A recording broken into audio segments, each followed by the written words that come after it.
Hello, Colts Nation, and what's up, No Horsing family? Welcome back to an episode of the No Horsing Around podcast.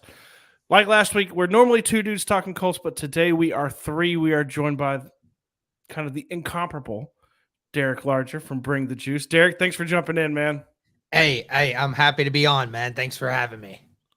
For sure, man. I mean, I always say this right here, Steven. You gotta piggyback off of me. His voice is definitely larger than life. We love to hear that voice. Hey, seriously, it's one of those voices when you're listening to it on a pod, you know who's talking, right? Like that's how you know you got something going for you. So we always love having them on.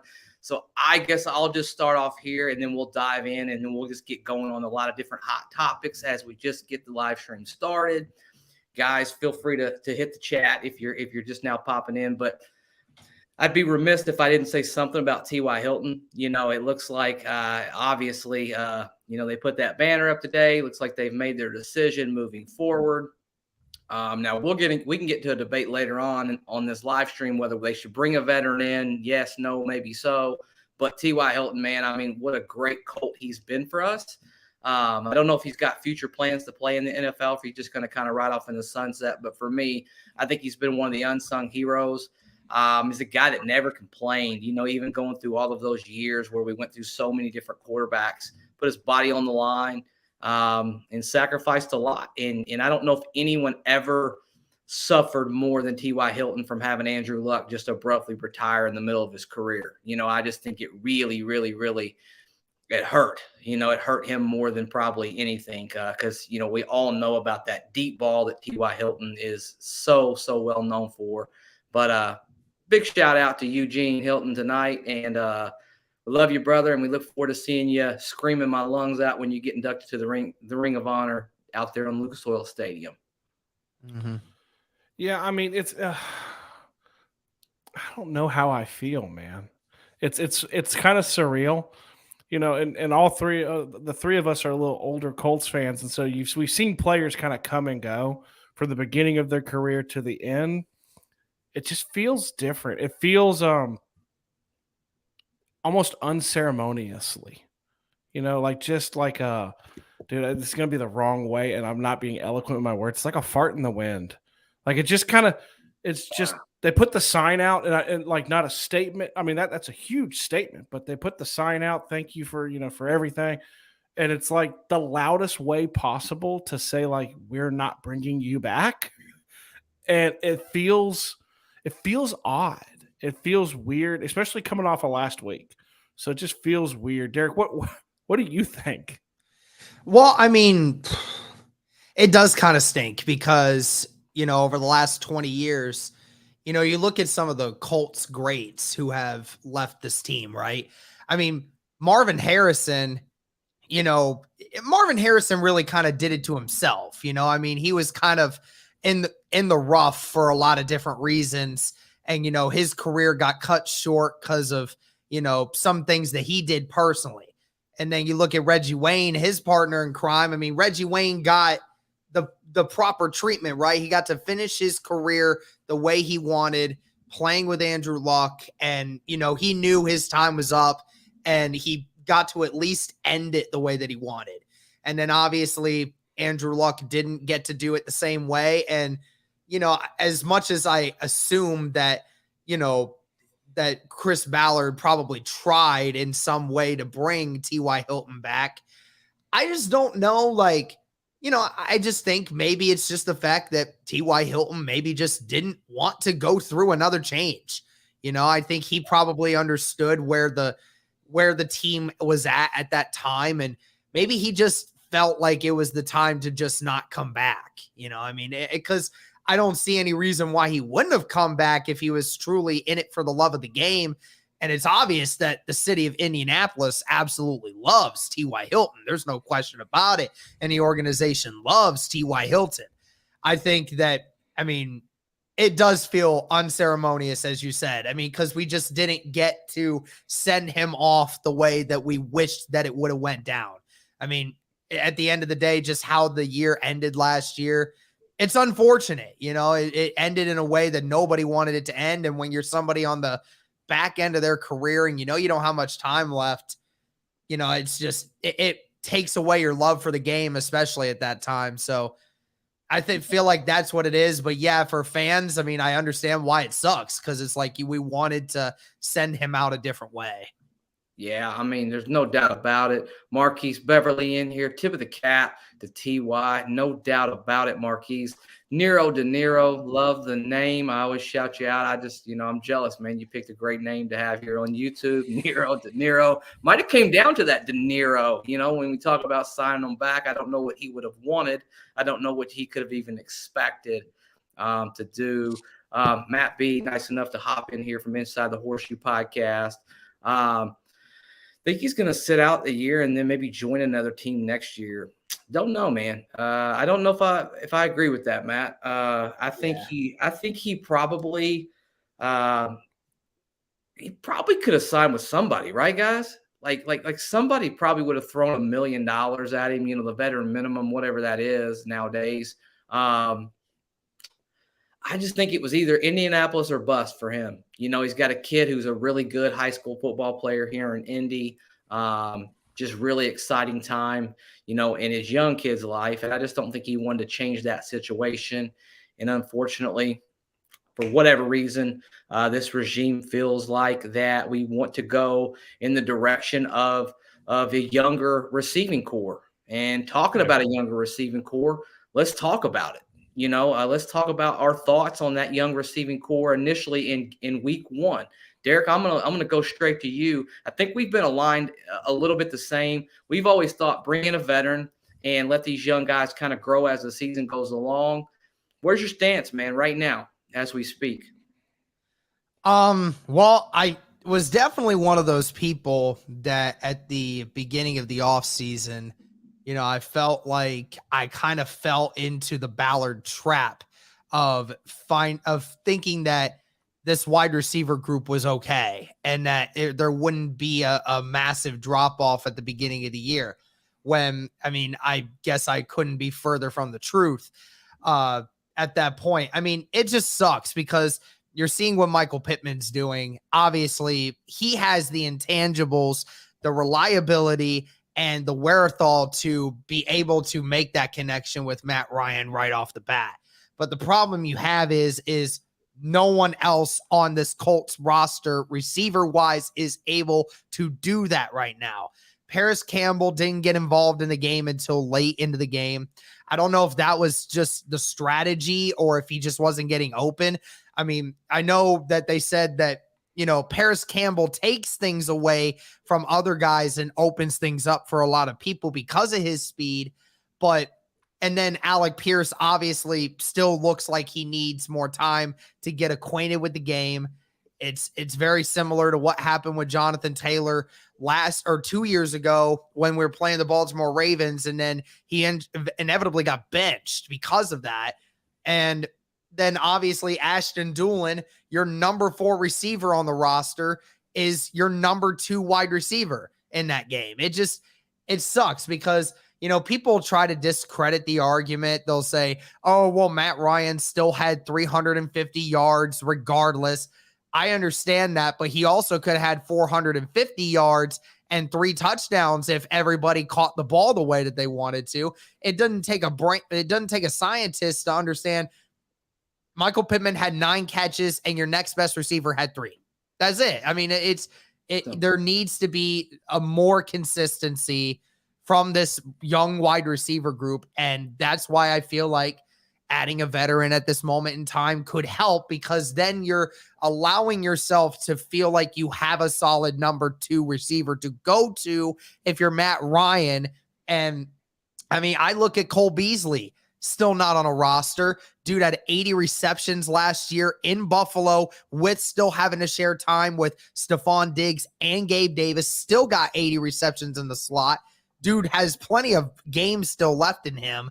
Yeah. There definitely could be some options for the Colts to do that. I just think it's just probably not going to happen because Ballard has dug this hole so far, and I don't think he's going to hop out of it.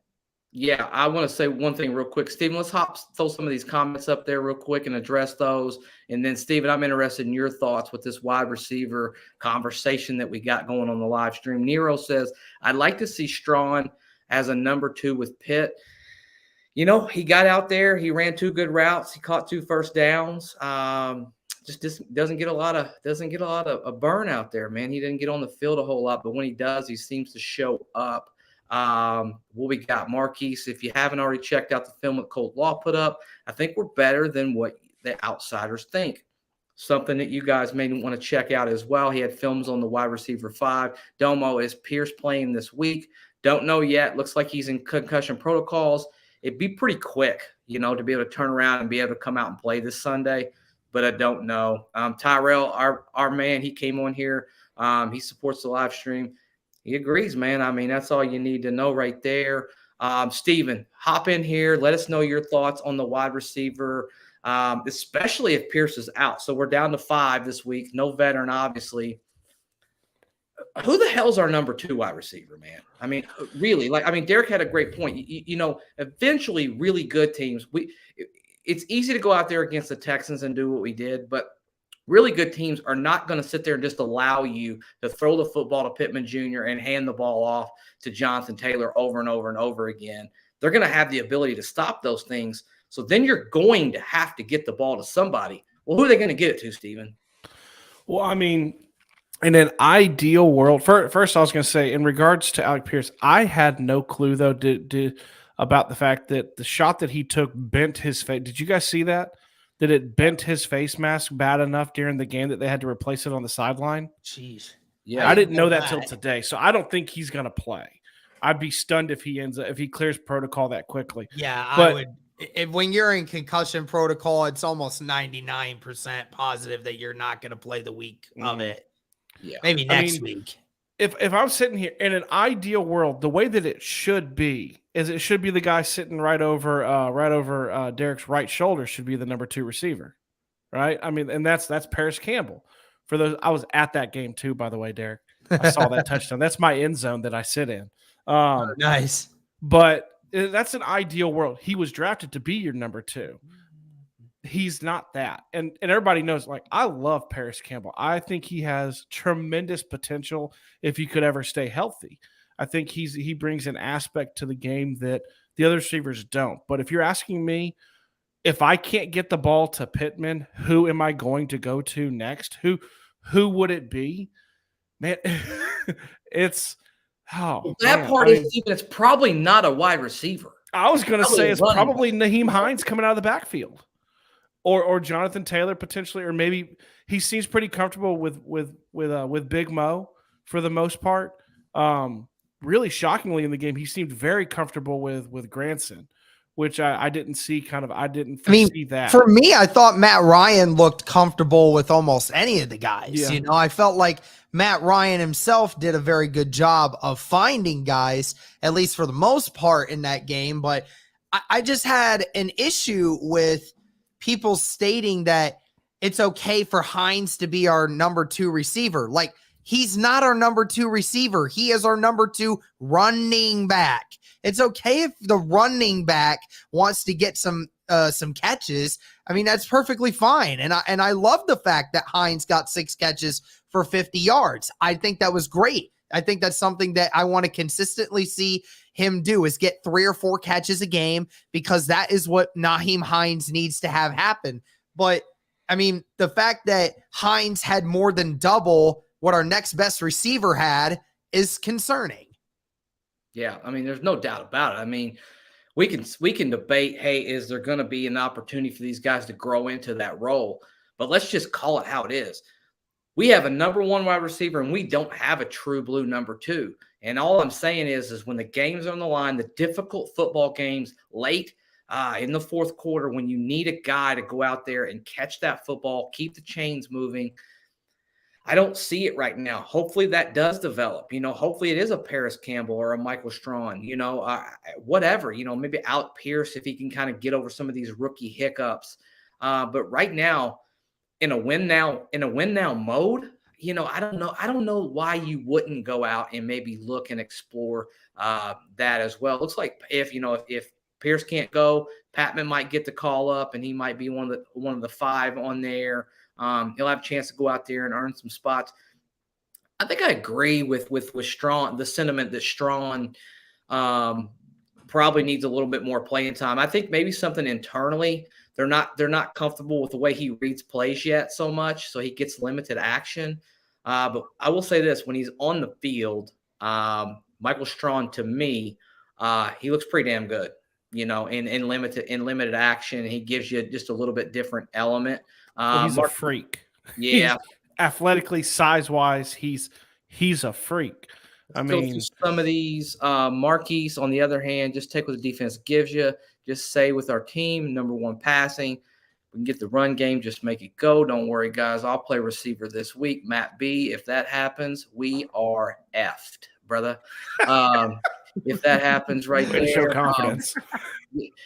Campbell is coming. No worries. Hey, Dizzy, hey, if Campbell does come, I hope you are right. Let's see what Wyatt's got to say. Good friend of the show. If Pierce can't go Sunday, maybe another wide receiver from Frank Reich scheming and shines might make everybody feel better about Campbell or Strawn. Somebody's got to step up. That's all I can say. My man Zen, I love his commentary. He always provides on the comments in the YouTube. Strawn needs more time. He's fast too.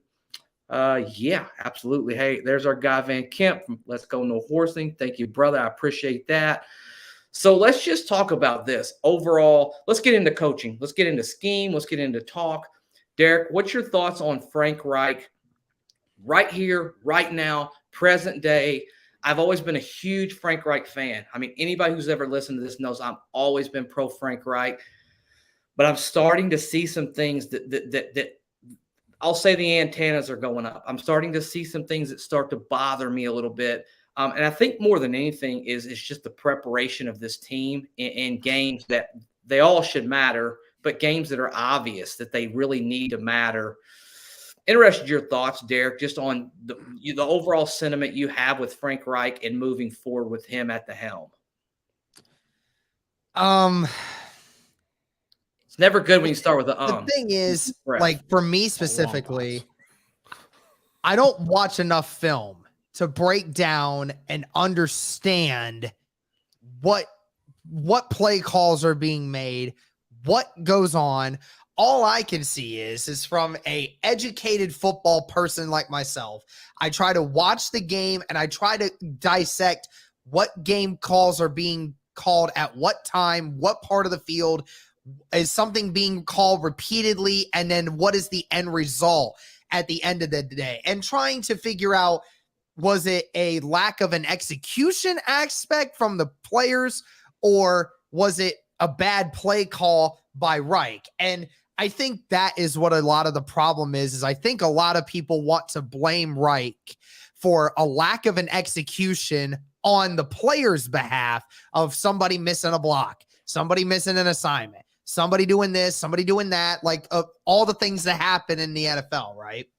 Well, and then on top of it, you can also say to the point, why are they making those mistakes? I understand it's week one, and, a lot of teams have mistakes week one, but you're right. Like, there was 3/4 of that game where the Colts did not look like they were ready, and they looked like they were not ready to play football. And that's the one thing that why I kept blaming Reich was that, again, it looked like the same thing every year that we have seen Frank Reich be the head coach. Every single time we have seen them look flat. And at the end of the day, I mean, it took them till the fourth quarter to finally look like the Indianapolis Colts team that we thought they could be. Yeah. And thankfully, it didn't cost us the game. But at the end of the day, it didn't win us the game either. So, yes, Frank Reich's seat is definitely warming up. It's warming up more and more by the day. And I will just tell you this. I'll tell you this. If we lose to Jacksonville next week, Frank Reich's seat is boiling. Seat is boiling. Like, to the point where I'm saying that if they don't win and they look as flat as what they normally do against the Jaguars, if they don't make the playoffs, he should be fired. I'm saying that right off the top, and I'm not ashamed to admit that, because you go in, you have the easiest schedule to start the year. You've brought in all these pieces to make your team do better. And at the end of the day, you're not winning these games. Like, we saw so many teams this week beat teams that they shouldn't have. How come the Giants beat the Tennessee Titans? That's not supposed to happen, but the coach made it happen. Every single year, like with the Steelers, Mike Tomlin's never had a losing season. And now, granted, neither is Reich except for the first year when they had Jacoby Brissett, but you can tell the difference in coaching between Mike Tomlin and Frank Reich, because Mike Tomlin's teams are always in it and are always in a chance to win games. And sometimes you just don't feel that way with Frank Reich and the play calling. So I'm not going to sit here and say that I know the answer to this, as in I don't know what the actual play calling aspect of it is. All I can say is the Colts look flat again, just like every other year that he's been it. So, like, where do we go from here? I mean, we tied, and thankfully that won't kill our chances. We still have 3 more opportunities to take full control of the AFC South in the early part of this season. So there's plenty of time to fix those mistakes and be the driving force in the AFC South.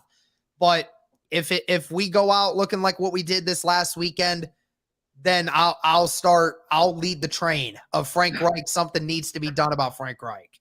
Yeah, man, you heard that right there. Derek Large are going to be beating that train heavy and hard Sunday evening if we don't come out and get a win. And I'm calling for a dominant win. Like, you got to come out and really, really change the complexity of that. Stephen Burton, what do you say about Frank, man? I mean, your thoughts, your feelings.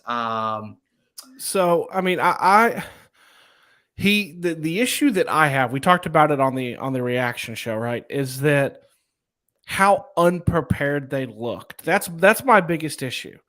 It's not, I mean, well, the play call, the Wildcat, like everybody makes stupid play calls. Like I live, like we always talk about, I'm living in Tennessee, so I hear about the Titans' stupid play calls all the time, and they rag on. I think they did a Wildcat or a tight end around one time with Derrick Henry, and people were livid. He gets, we talked about this last year too. In my opinion, and I agree so much with what Derek said about, I don't watch the film. I can't tell you if he's making the right play calls or not. I can tell you that I see like the result, and sometimes it angers me, but it does feel like he sometimes, I think we've got one of the comments, and I was going to try to find it, where he outsmarts him. There it is. Yeah, there it is. Zen. He's a genius to a fault. His prep plays are solid until he outsmarts himself. That seems to be one of the biggest issues. Is it's like, well, they think I'm going to do this, so I'm going to do this, but they might think I'm going to do that, so I'm going to do something completely opposite, right? No. And sometimes he outsmarts himself with it. I still think he's a really good coach. He's only had one losing season. In 3 out of the 4 seasons, he's had winning seasons. He's had a different quarterback every year. I know we talk about that, but that's a big deal. Like, that is actually a big deal to continue to have a different quarterback every single year. And he continues to produce with them, and most of the time has career years with these quarterbacks.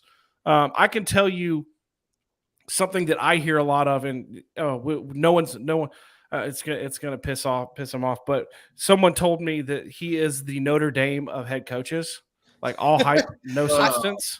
When it comes to what it is, I think also when it comes to and I think a lot of times we also need to take into account it's not just the play calling. We got to look on the opposite side too, on the defense, because even though he's more of an offensive-minded coach, it's still his job as the head coach to make sure that both sides of the ball are doing what is necessary. And then on top of it, you also have to deal with the special teams. It's your team. You take care of all of this. So when your special teams, you got a kicker that's kicking the ball out of bounds and can't make field goals, that would have cost you the game. Had that been a better team, we would have lost. 100% we would have lost had that been the situation. And then, with the left tackle situation, you said just 2 weeks ago that Matt Pryor is clear number 1 left tackle. Bernard has a long way to go. We're just not ready for him yet.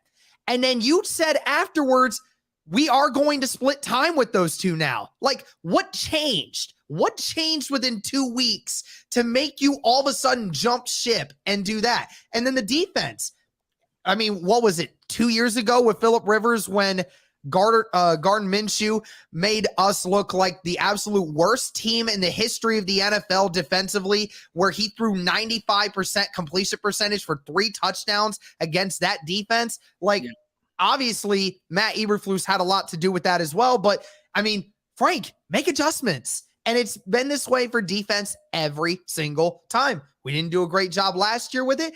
And obviously, this first game gave up, you let them have 20 points. When a lot of people didn't think they'd even get that at all. So, it's like, it's not just the play calling. It's at the end of the day where it's like, we have to question how you're doing things game planning wise and your personnel choices.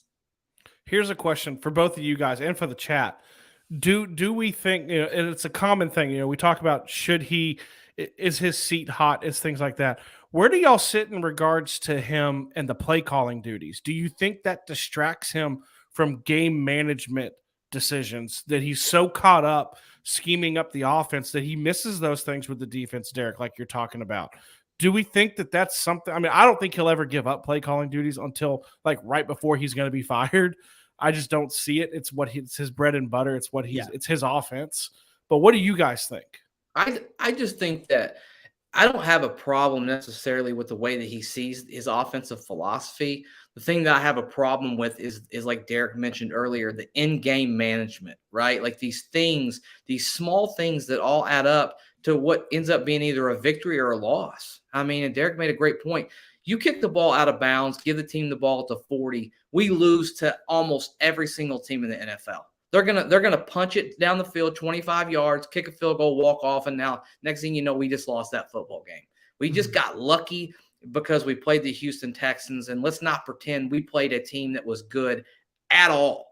I mean, now we're going to look back at when the season's all over, 17 games have been played, and the Houston Texans are not going to win very many football games this year. Yeah. And if they do, then so be it. Come back on here and beat me up and tell me, hey, you didn't know what you were talking about. But they're not a good football team, man. I mean, they're just not, which means we weren't a very good football team.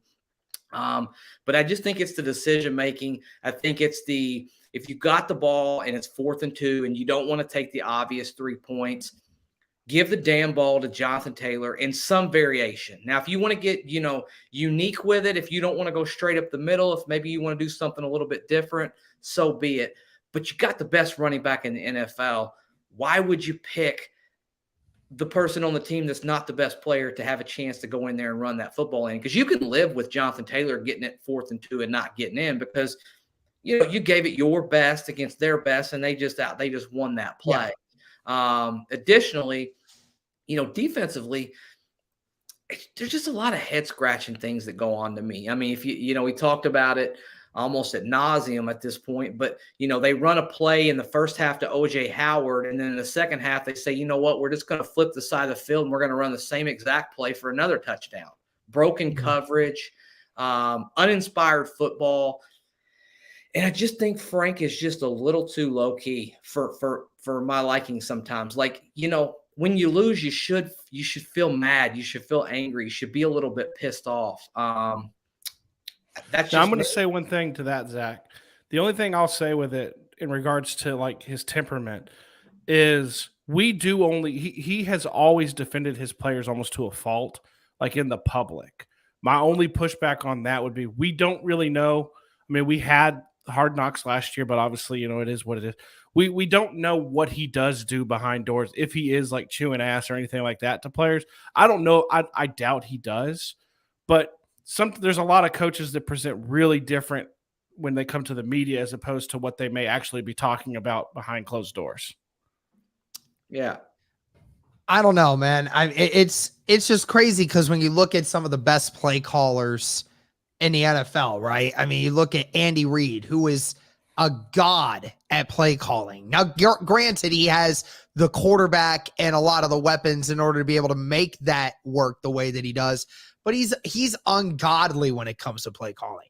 Yeah. Sean McVay, just a genius in how he gets people to go and make things work that way. I just don't know if it has something to do with the talent wise of that, but I don't think that from a game management standpoint, like when it comes to time and how things go, I don't necessarily think that his play calling is something that I would say is faulty in that. People ask, like, the fourth down situations or not going for it or kicking a field goal at situations when you probably should have, right? Or when it's that 4th and goal, running some stupid hook and ladder that wouldn't have worked in the first place if somebody would have recognized what defense somebody was in. Like, it's just one of those things where I think in certain situations, play calling for him is bad, but in totality, I don't think his play calling is detrimental to how the team functions. I just think that, when it comes to certain 4th down calls or going for points and things of that nature, I feel like sometimes we shoot ourselves in the foot with that. But I mean, I just don't know like how much more Frank Reich can do to help make defensive adjustments. I just don't know if he just fully depends on Gus Bradley to make that decision or not. Yeah, I mean, I think Steven made a great point. He's almost loyal to a fault in some cases where he just can't really, get out of his own way. And I've always said this, Frank Reich was a backup all his career, and he has a heart for those players. So I think he always leans in that direction, and he just believes in those guys so much because he believed in himself as a football player. Let's get back into another hot topic. Everybody was just fired up about Blankenship over last Sunday's game. Obviously, he got cut. We brought a couple guys in. I fully expect Chase McLaughlin to win this kicking job, get called up on Saturday or Sunday. Derek Larger, what's your thoughts on Blankenship? And then we're in agreement that McLaughlin's going to get called up on Sunday. Yeah, I would imagine so. The guy has the most NFL experience in the group, but we'll see how it goes. But, when it comes to the Blankenship story, I mean, it had to happen. I mean, you had a situation where 3 times in a matter of 11 minutes, that guy put our team in a terrible position to where we could have lost the game because of his inability to kick the ball. And, you just need to, an accountability needed to be made. Accountability had to be made. And that is where you show you're taking accountability. When guys don't do their job right, you cut them. That's at the end of the day. That's what they do. Because Blankenship, look, I don't care if you can't kick it to the end zone. Kick it straight. Kick it straight. I don't care if you kick it to the 10-yard line. I don't care. Kick it straight. At least then you give your team the chance to stop them at the 20, 25, 30. At least then it's 10 less yards that the team has to go and get on behalf of that. But you're giving them an easy 15 yards for no reason at all. Not only did you do it once, you did it twice. So it's just learning that. So it's one of those things, man. I'm glad that he's gone. It's just, I mean, obviously love the person, just didn't like the performance he put on the field. Stephen Burton, what do you feel about Rodrigo Shankenship? Oh, first of all, like the name. I mean, me and you were talking during the entire game, and the kick for me, I'm so in line with Derek and with you on this. Is I don't care if your leg's not strong enough to get it to the end zone of the kickoffs. I don't. But it's unacceptable and unexcusable to kick the ball out of bounds once, not twice, once. Like good kickers, they don't like kick it straight, right? And there's been too many instances of this happening with him, right? So I mean, I'm not shocked. I think it does show. A lot of people on social media obviously have said it shows like the all chips, like you're not going to settle for this. But I'm going to also say it's easy to cut Hot Rod, right? I mean, what was it, 3 years ago? I mean, Vinatieri had all-time bad season. All-time. Literally cost multiple games, and we didn't cut him. Yeah. Right. It's easy to cut the undrafted free agent at kicker and get rid of him. I mean, and by the way, too, like the picture, I'm with Derek. Love the guy, didn't do the performance. The picture of him back up at Grand Park kicking and Colts stuff today. Yeah. Heartbreaking to see. I hated that. That's horrible. I absolutely hated that. Like, why you would have the guy go out there at that place to kick when you know that you don't want him on the team anymore.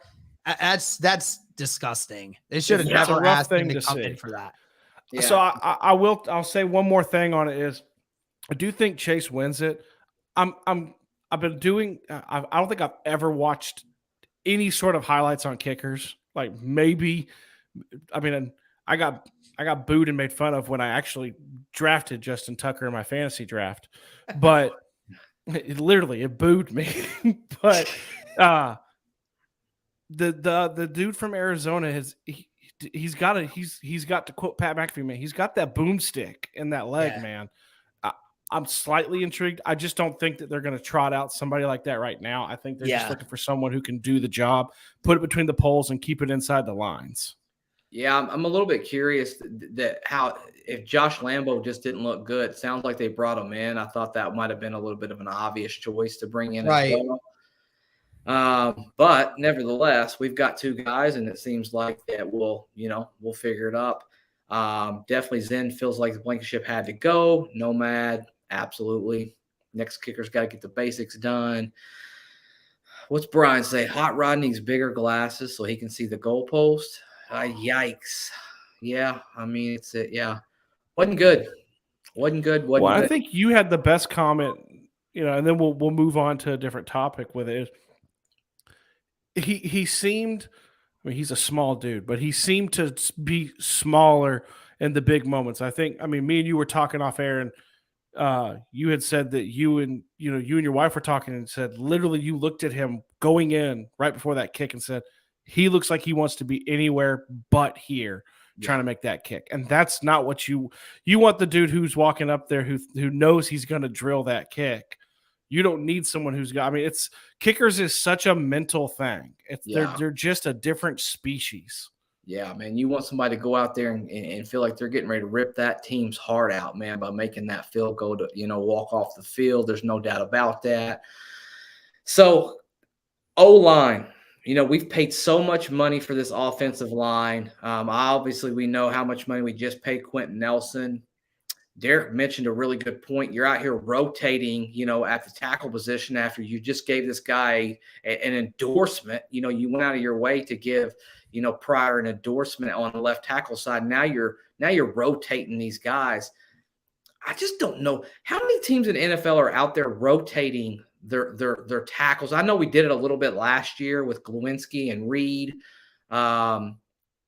Just a weird thing too. That just rubs me the wrong way. It's like almost like, if you're the coach and you're the evaluator, if you can't decide who's better at that position, then what the hell are you doing? Why are you making those decisions if you can't just decide who's the clear cut?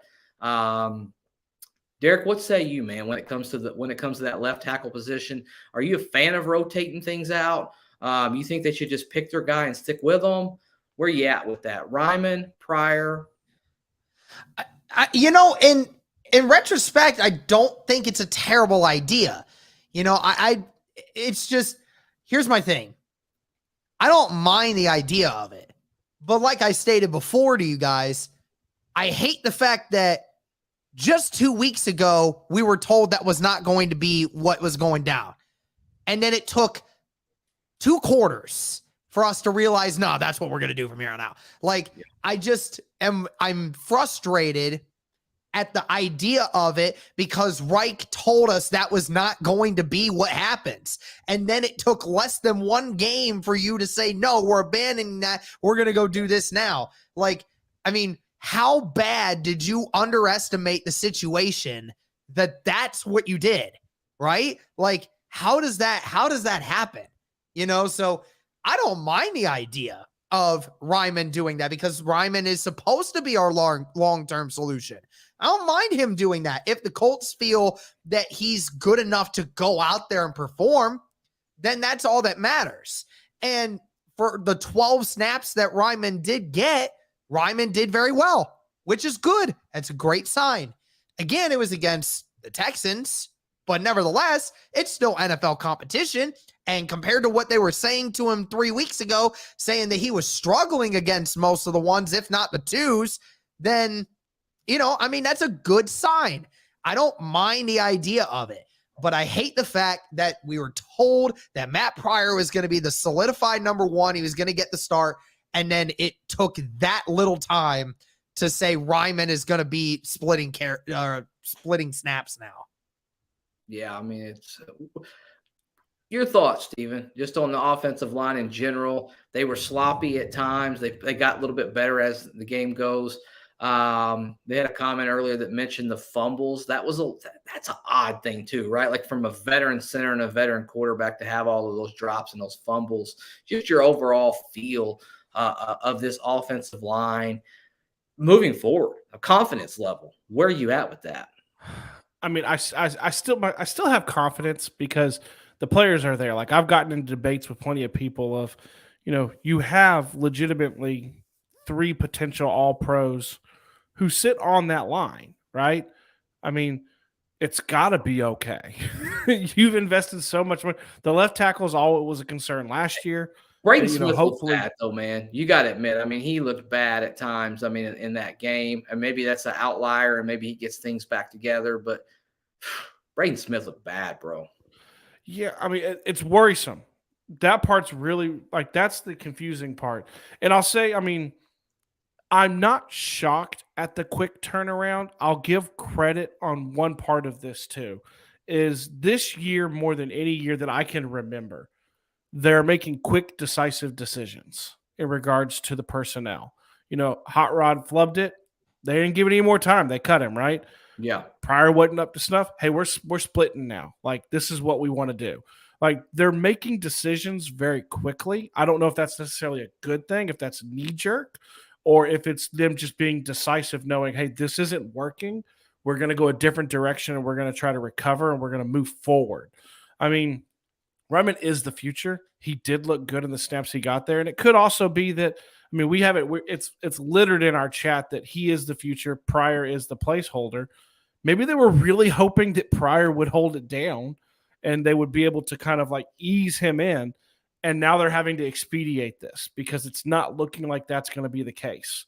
I mean, you're going to go up against really, really solid pass rushers. You just are. Like, they're in the league and you're going to face them. So, I mean, you've got to get that right.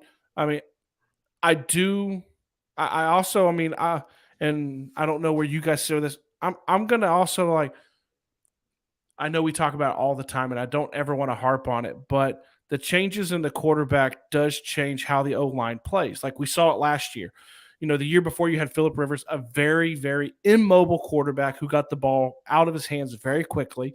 And the O-line was able to adapt to that and knew they had to protect him for, 3 seconds, whatever it is. Sure. 2.5. Then you had Carson who scrambled around and he took a lot of sacks probably that were very unnecessary. And now you're back again to a quarterback who has some mobility. Like we saw it. We saw he has like that shifty to just kind of get to the spot where he can get rid of the ball or he can get down. And he's going to get rid of the ball quickly. So they've had to adjust every year to a different person who's behind them, and I think it takes just a little bit time in regards to the live reps. I know there's preseason. I know we played our players in preseason for the first time in what feels like a decade, but that's, you hear people talk all the time. You have 3 different speeds, right? You have preseason speed, you have regular season speed, and you have playoff speed. Preseason is not the regular season. Everyone wants to win. And I think the best thing I heard about the game this week and the performances of all across the board is in week 1, bad teams don't know they're supposed to be bad. They don't know they're supposed to suck, right? And if you let them hang around, they feel like they're a good team. And we let the Texans feel like they were a good team. And you let them get that way. When we get the Texans again later in the year, if they're tanking and they're bad, they know they're bad. They've, hopefully, unlike Jacksonville last year, they've packed it up and they know they're bad. But in week 1, everybody thinks they're good. No one thinks they're bad yet, right? I mean, I could be wrong, There might be people out there who go like, our team's really bad this year. It is what it is. But for the most part, bad teams don't know they're supposed to be bad in week one. And if you let them think they're good, they're going to play good. Yeah. I don't know. I get what you're saying. I hate that. I hate that thought process, but it almost feels like just the mediocrity thought process of it. But you make a good point when you come to that, Steven. Expectations going in against the Jaguars. Derek Larger, what do you expect? What do you need to see? What do you have to see in this football game to just have that real good feeling about your football team moving forward and being competitive and ultimately doing what we want is to win the AFC South and having a playoff push when it comes down to it? I just want us to win the game without it looking like a complete struggle throughout the whole thing, man. I know that it definitely won't be a cakewalk easy because Jacksonville, they were a few snaps away from beating the Commanders last week. So, there's definitely no question that they're a team that definitely can put some points on the board. At the end of the day, I just want us to continue to improve. I want to see the tackles get better at what they were doing. I want to see a receiver step up other than Michael Pittman. I want to see Matt Ryan not fumble the ball from the snaps. That's the one thing also I want to see. I want to see the defensive line get some kind of consistent pressure on Trevor Lawrence. I want to see the linebackers get better in coverage. And I want to see the safeties timing be down a little more. Oh, and also, by the way, I also want to see Isaiah Rodgers play in the freaking game. He played no snaps in that game. Why? And why? It makes absolutely no sense. Listen, take this however you want. I don't care if anyone tells me they're the coach and you're not, Derek, so you don't understand. Isaiah Rodgers is a better player than Brandon Faison. I don't care about scheme fit. Isaiah Rodgers is a better corner. Isaiah Rodgers should be playing out there because he opens things up turnover-wise more than Brandon Faison. So I'm going to say right there, Faison should not be the starter on the number 2 corner on this roster. He shouldn't. I don't care if it fits the scheme. At the end of the day, Isaiah Rodgers is a better corner. So that's what I want to see.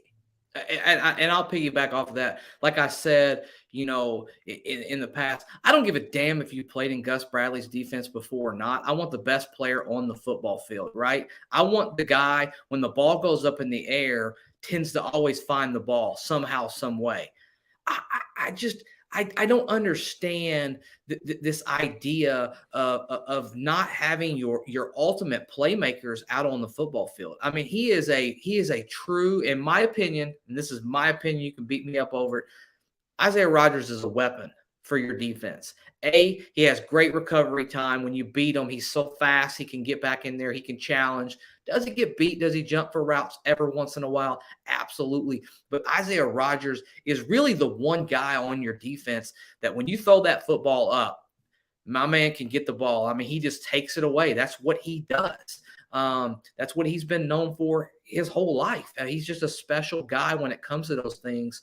And when we talk about what I expect from a temperament and from what we expect against the Jaguars, I expect us to come out and put our foot on the throat of the Jacksonville Jaguars. I don't want some weak ass, some dud win. You go in there, you just, okay, well, we won. We finally got this. This game means more, right? Like, this game almost in a sense is for the Indianapolis Colts fan base, the diehards, right? The ones who were just a knife in the gut last year, and you just ripped it out of our stomachs and just let the whole season, the whole offseason, we've been bleeding, waiting to get this bad taste out of our mouth. If you don't have a football team that can go out there and produce and play up for that reason alone, then I don't know that you have the football team that's going to be able to fight, in a 17-week season and win games that matter when it all comes down to it. This is a big game. Your owner, the guy who's writing you your paychecks is pissed off beyond belief to the point where when he gets back out of town from a game at the end of the season, he calls in a meeting in the middle of the night because he's so upset about this. He mandates an all chips in. He mandates that you trade your quarterback. He does all of this stuff because he is so frustrated and upset as a fan, as an owner, and then if you come out and you don't respond week 2 against the Jacksonville Jaguars, something's wrong, man. I mean, and like Derek said earlier, that's almost fireable, man. I mean, that seat is, it's so damn hot you can't even sit down on it, in my opinion, at that point. I mean, I think you're at that point, you're Chuck Pagano, knowing the writing's on the wall, you know what's getting ready to happen. You got to come out, you got to perform, you got to be the better football team, and it's got to be clear. It's got to be decisive, it's got to be crisp, and that intensity level has to be turned up. And I expect it to be turned up with or without Shaq Leonard. Yeah, I know we all know he is our defensive, he's the guy, man, on the field that kind of lights us up. You got to beat these two teams with or without Shaq Leonard. I don't care if he's on the field. If he's not ready, then somebody's got to step up. Speaking of that, though, Steven, expectations of Jaguars, Shaq Leonard going to play this Sunday? Well, let's see. I said I didn't expect him to play last week when we did our live stream. Me and you both didn't think so. Man, he's practiced all week, right? He was a full participant, I believe, today.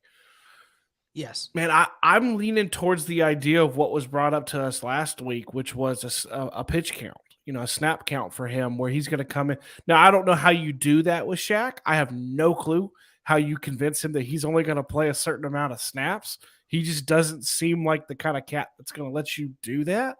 But I could see it. It's a big game. I mean, it's funny when we talk about the Jaguars game too, like it's in Jacksonville where I don't understand why we have so much problems down there. But I sit here as you're talking, Zach, too, and I think you look over history of it too, and you can see like Frank Reich tends to respond to bad losses. Frank Reich-led teams do. The Colts have responded to bad losses majority of the time, right? It's something about this, dude. I'm sitting where I sit. I want to see an impressive win. I want to see them drub them.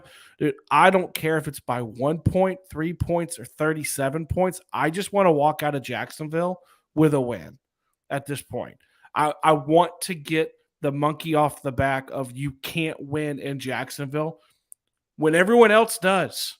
Steven, everybody does. Were laughing at us last year. Like you have they had clown masks on. Like I just want to win and have a dominant football game. I don't want that. My reaction to it at the end. Just go rewatch my reaction to that. I said it wasn't the fact that you lost. It's the fact that how you lost. Mm-hmm. You lost to a team that had fans showing up at the stadium dressing like clowns to make fun of their owner, and you let that team walk in and kick your ass.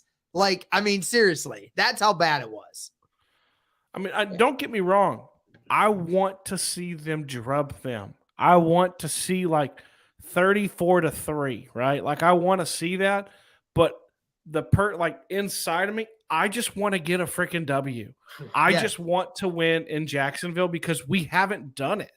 Yeah. We just haven't done it. I don't care if we win by 3. I just want to win. I just don't care. I just want to win. I can't. I'll tell you this, and I joke with this. Like I posted something about this. I can't live where I live, and Derek, you understand because you live in Texas now too. I can't live where I live and hear the local team talk about how they've won so much. I mean, I deal with the Titans, so like it's a whole different level. But the greatest thing that ever happened besides, the greatest thing that ever happened in regards to the tie was the Titans losing because no one could say anything to me all week. But if we go down and we lose to Jacksonville, I have nothing. Like you can't say anything. I'll have to stay in the house. I literally, I work with Titans fans. So, I mean, it's one of those things where Zach, I'm with you, brother. You know, you're my brother. You know all these things. I want to see them just annihilate them. Dude, if we walk out with a 1 point win, I'm going to be like, thank God. Because we just can't win there. We just don't. I can understand that. And so at one point, you just have to do it. And then maybe when you play them in Jacksonville next year, since you've gotten over it, maybe you drub them next year. Yeah. We'll see what happens. But speaking of that, let's end this with the AFC South talk. Really effectively, I think we have we will have played all of our opponents by week 7 at least once and some of them twice, right? I mean, if we're looking at the schedule, I mean, we really have a chance to really put a foothold on this division. Week 4 is going to be huge. If you win against Jacksonville and you have a home game, which is a sold-out crowd against the Tennessee Titans, week 4 is going to put you in the driver's seat as far as winning the division in the AFC South. And it doesn't look, it was a bad look. There's not a team in the AFC South that's won a football game yet, right? Like as we go in there, and as much as we hate being tied to the Texans, we can't get away from it. We're still tied. We're still tied at the top of the division with them. AFC South, what's it going to look like this year, Derek? I'm interested in your thoughts. Just how do you see it playing out? I went on record saying that I thought the Jags were going to take a jump this year. I don't think they're going to be great, but I think they're going to take a considerable jump with a better play caller, a better coach in general. And I thought that the Titans would actually regress and slide back. Yeah, I definitely agree. I think that the Titans can absolutely slide back. I mean, their schedule is extremely rough. And that definitely makes it difficult. I mean, it goes to show you, I mean, Derrick Henry ran the ball 21 times for 82 yards against the New York Giants.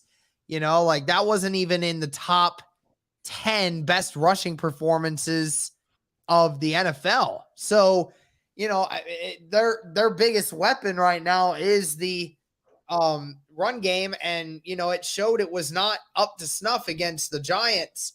I wonder about some of these other teams, and, they gave up 21 points to the New York Giants. I mean, there definitely could be on a downfall. I still think they'll be second in the division. I still think they'll win 9 games, but I definitely think Jacksonville can win 7 or 8 games this year. I definitely think they have the potential.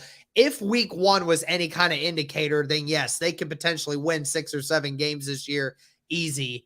I would say, yeah, Houston still has a long way to go. I don't really I think that Lovie Smith is the worst coach in the division, even though I don't think he's a terrible coach, but I don't think he's a great one. And then I just think that when it comes to the overall talent on that team, it's lacking a lot more than the rest of them. But I do like the way they're coached. I mean, they showed a lot against the Colts, and I think that they can still win, 4 or 5 games this year, maybe even potentially 6 if all things fire on all cylinders. But I think the Colts still sneak out with the number 1, and then Tennessee right behind them, and then Jacksonville right behind them, and then Houston still on the back end. What are you thinking, Steven, man? You feeling good about it? You feeling good about the division after our last game? Or are you thinking, man, jury's still out as far as that goes? Well, so I've always said I have the Titans at 2. I just do, because I don't think the talent's there for the rest. I agree with Derek. We've said the Texans they're in year 2 of a 3 to 4 year rebuild. They have torn it down to the studs essentially, and they're rebuilding. And they don't have a lot of talent on the team. I say all this knowing we just tied them, right? Yeah. As far as the Jaguars go, I see what everybody's saying about they have Trevor Lawrence. Trevor Lawrence was being hailed as the next Andrew Luck, the next John L, all those things. I hear all that. They, in my opinion, I've said this, and I'll die on this one. And I've just said I want to just get the win, right? Because it's the Jaguars. I think they are the most dysfunctional franchise in the entire NFL. And I think that they will continue to be bottom feeders until they can figure that out. Yeah. It's just, I've gone, Trevor Lawrence is a good quarterback, right? He's a talented quarterback, and they do, and I've had people tell me, hey, they look at who they got in free agency. Man, brother, they have always spit in free agency, and they had the number 1 pick 2 years in a row. I don't know the last time that's happened. I just think they're so dysfunctional is the thing, that I think they're always going to be down there. I think the only reason I don't have them in 4th is because the Texans just don't have any talent, like the talent for like the long term, and and don't get me wrong, like if there's Texans fans and they're gonna chirp at me with this, they played hard. They played hard on Sunday. They played well, and they have some talent, but as regards to like all the positions, they just don't. And they're okay. I'd be okay with that because they have fully committed to rebuilding that entire team by getting rid of players, picking up draft picks, picking up assets, things like that. And as far as the Titans go, man, I don't like I hear all this. I don't like their O-line. I think people talk a ton about their defense. Outside of Jeffrey Simmons, in my opinion, it's all suspect. I don't think I wonder with Derrick Henry only because of his age and now he is injured. He was injured last year. What that is going to look like. I don't think Tannehill's that great. I like Vrabel. Like I do. I know Zach, I know you don't like him, with certain aspects of it, but I think they have a good coach. I think no matter what, it's a step back anyway, because they're not going to be the number 1 seed this year. Yeah. I really, and this is saying something coming from a Colts fan, right? I don't like their receivers whatsoever. You got rid, they spent years trying to find the playmaking big play receiver, and then they traded him. Yeah, that was definitely, they have no explosiveness on the outside. Definitely a head scratcher. Yeah, it'll be interesting to see how that goes. Guys, before we hop off here, you can throw out your predictions if you want to. We'll throw you up here. One to shout out a few people. Way too many to name, but Zen, Tyrell, Jason Holland hopped in here. Nero De Niro is always so cool. Matt B over there at the Inside the Horseshoe podcast. Wyatt Law, so many other people, and we just wanted to thank you so much. We had almost 5,000 views on our instant reaction over Sunday. Got a chance to meet new people, connect with other people. We love the way that you light us up in the comments. We love the interaction, and we try to do our very best to interact with you as well. It's just a great community to be a part of. And I've said this, to be a small market team, the Indianapolis Colts, community in general has always been amazing. And that starts with the content creators. That starts with some of the people in the media. And one of the people that, we have always been fortunate to have is Bring the Juice on our show, and supporting our show. And, anybody who's been a part of our journey, it wouldn't be a journey without Bring the Juice, bring us along the way, letting us come on their show, letting us talk about it, and just having a good time. So just want to take a quick second and say thank you, Derek, for what you do for the community, supporting us, and let everybody know real quick, if they don't already, you guys got some exciting stuff going on with the live streams this year. Let them know how they can find it. Let them know how they can be a part of that and interact with you even at a higher level on Sundays as well. Sweet. Well, thanks again, guys, for having me on. I always enjoy talking with you guys. But yeah, I'm Derek Larger, co-host of the Bring the Juice Colts podcast. You can find us on YouTube, Bring the Juice Colts podcast, or on Twitter at BTJ Pod. And like you said, on Sundays, we stream the games for live commentary. And if you wanted to even watch the games live with me, while you get a chance to do that, if you have the game either in the local area or in an area where it's not blacked out, you can follow our Payback link, which is in the description of our YouTube channel. You plug in your TV provider, and then that'll allow you to watch the Colts games live with me while I do commentary. So it's a new cool thing for some of you guys to be able to do with me. Just another way to add to the Sunday game experience for you guys. So hopefully you all will enjoy it. Absolutely, man. I wanted to say one thing too with Derek. Yeah. I want to say one more thing. It's scrolling across the bottom. If you guys think Derek is super intense when it comes to Bring the Juice, I wanted to make sure that I put this on here. Go check out the Chasing Larger Sports Topics ones too, and you can hear him rant and rage about his other loves, such as the Ohio State Buckeyes. Yeah. You want some good honest fandom coming out? Go over there and check that out as well. There's no doubt about it. It's real. It's a real reaction. Marquise also wanted to say thank you to you too, brother. Nomad is always coming through with those. My best friend Corey Lampkins always supports this show. He gave us that 31-14. Jacksonville Jaguars. We are going to kick your ass this Sunday, and we'll end this like we do every single live stream. I love you. Steven loves you. Derek loves you. And guys, we are out until